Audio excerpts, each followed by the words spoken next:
मुरादाबाद से पकड़े गए जासूस शहजाद को लेकर बड़ा खुलासा हुआ है। पाक दूतावास के अधिकारी के संपर्क में था शहजाद। पाक दूतावास के अधिकारी दानिश ने ही पाक का वीजा दिलाया था। पाकिस्तान में ही आईएसआई हैंडलर्स के संपर्क में आया था। रिश्तेदार से मिलने के बहाने शहजाद 2 बार पाकिस्तान गया था।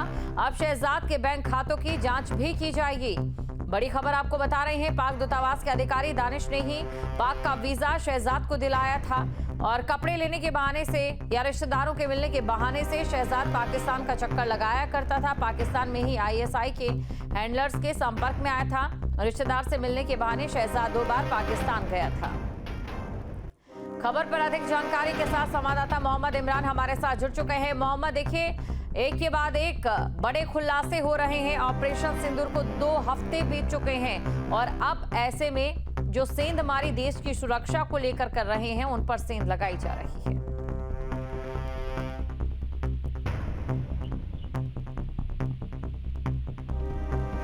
इमरान, आवाज आपको मिल पा रही है?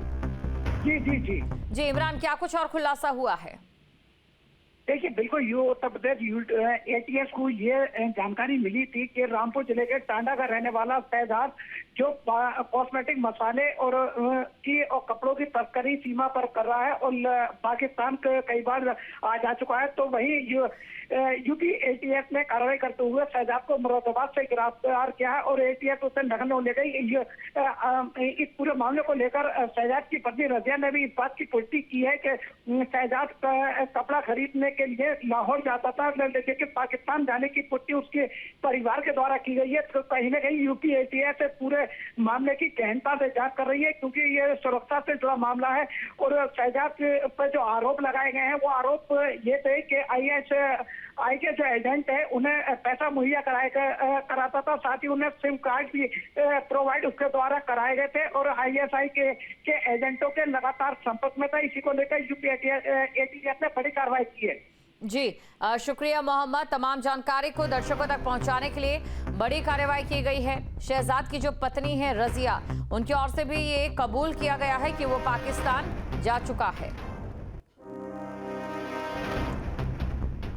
से बड़ी खबर, हीट वेव को लेकर प्रशासन तैयार। नोएडा रोडवेज बस जीपों पर तैयारी पूरी। यात्रियों के लिए पंखे, कूलर, ठंडे पानी का इंतजाम। यात्रियों के लिए भी ओआरएस की व्यवस्था की गई है। बड़ी खबर आपको बता रहे, नोएडा से हीट वेव को लेकर प्रशासन की तरफ से तैयारियां कर ली गई हैं। नोएडा में रोडवेज बस जीपों पर तैयारी पूरी। यात्रियों के लिए पंखे, कूलर और ठंडे पानी का इंतजाम किया गया है। यात्रियों के लिए भी ओआरएस की व्यवस्था जीपों की तरफ से की गई। हीट वेव के बारे में आपको बताना चाहता हूं। नोएडा डिपो में प्रतिदिन हम लोग जो है चालक और परिचालकों की काउंसलिंग करते हैं। हीट वेव की सुरक्षा के लिए, हीट वेव को से कैसे बचाव के लिए क्या कदम उठाया जाए, उसके बारे में निरंतर बताया जाता है हमारे द्वारा और हमारे क्षेत्र प्रबंधक महोदय द्वारा। प्रतिदिन काउंसलिंग में हम ओआरएस का घोल जो है हमारे हमको जो है सीएमओ साहब के यहाँ से मिल गया, मुख्य चिकित्सा अधिकारी महोदय के यहाँ से 5000 घोल मिले हैं। प्रतिदिन हम 50 ओआरएस घोल अपने चालकों और परिचालकों को देते हैं। झांसी में पेयजल संकट गहरा गया है। बिजली की कटौती और पाइपलाइन में लीकेज के कारण शहर के कई इलाकों में पानी की किल्लत हो रही है। ग्रामीण पानी की किल्लत से परेशान होकर विरोध में जाम लगा रहे हैं। लोग पीने के पानी के लिए जद्दोजहद करते नजर आ रहे हैं। वहीं पानी की किल्लत दूर न होने से परेशान बबीना ब्लॉक के केलार कस्बे के लोगों ने प्रदर्शन किया और पानी के इंतजाम को लेकर प्रशासन से गुहार लगाई।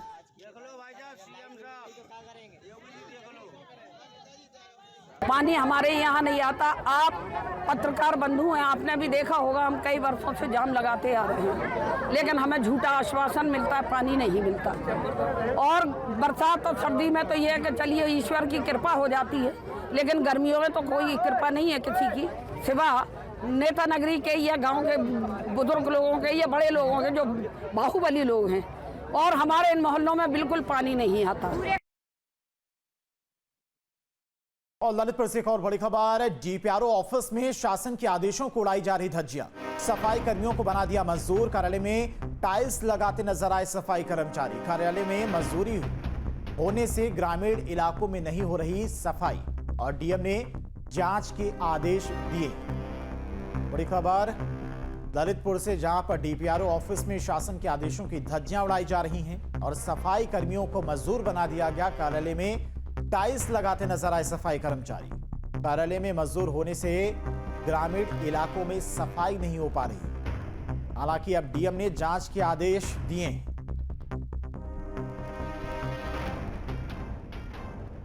ललितपुर से बड़ी खबर आपको बता रही हूं, जहां पर बड़ी लापरवाही देखने को मिली है। डीपीआरओ ऑफिस में सफाई कर्मियों से टाइल्स लगवाई जा रही है।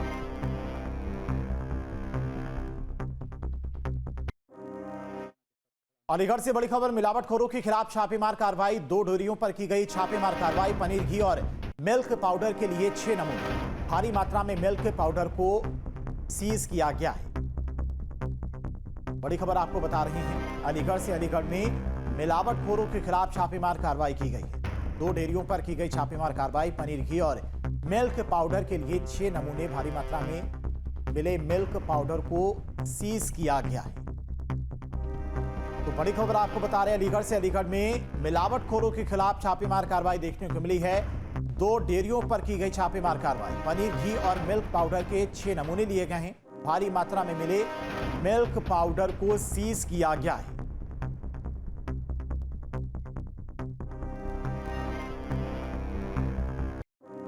संभल के विवादित मस्जिद मंदिर मामले में इलाहाबाद हाईकोर्ट ने मस्जिद इंतजामिया कमेटी को बड़ा झटका दिया है। इलाहाबाद हाईकोर्ट ने मस्जिद कमेटी की रिवीजन पिटीशन खारिज कर दी है। इस तरह के अब विवादित स्थल के सर्वे का रास्ता साफ हो गया है। हालांकि अब भी मस्जिद इंतजामिया कमेटी सुप्रीम कोर्ट जा सकती है।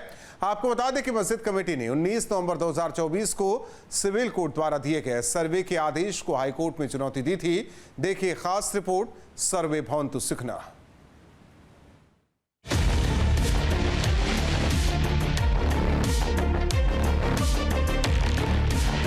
सोमवार को इलाहाबाद हाईकोर्ट ने संभल जामा मस्जिद विवाद में अहम फैसला सुनाते हुए मुस्लिम पक्ष की पुनर्विचार याचिका को खारिज कर दिया है।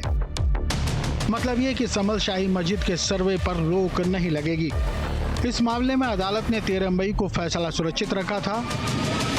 आपको बता दें कि हाईकोर्ट में मुस्लिम पक्ष ने सिविल कोर्ट के आदेश को चुनौती देते हुए ये याचिका दी थी।